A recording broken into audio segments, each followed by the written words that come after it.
If you need to cancel a pending transaction in Gmail, follow these steps to ensure it is done correctly. This guide will help you navigate the process easily.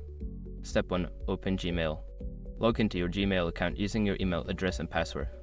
Make sure you are accessing the account where the transaction was initiated. Step 2. Locate the transaction.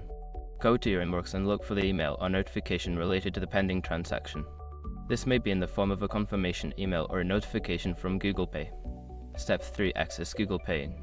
If the transaction is linked to Google Pay, open the Google Pay app or website.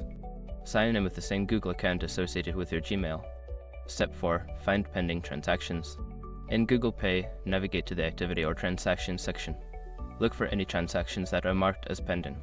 Step 5. Cancel the transaction. Select the pending transaction you wish to cancel. There should be an option to cancel or revoke the transaction. Follow the prompts to confirm the cancellation. After completing these steps, you should receive a confirmation that the transaction has been cancelled.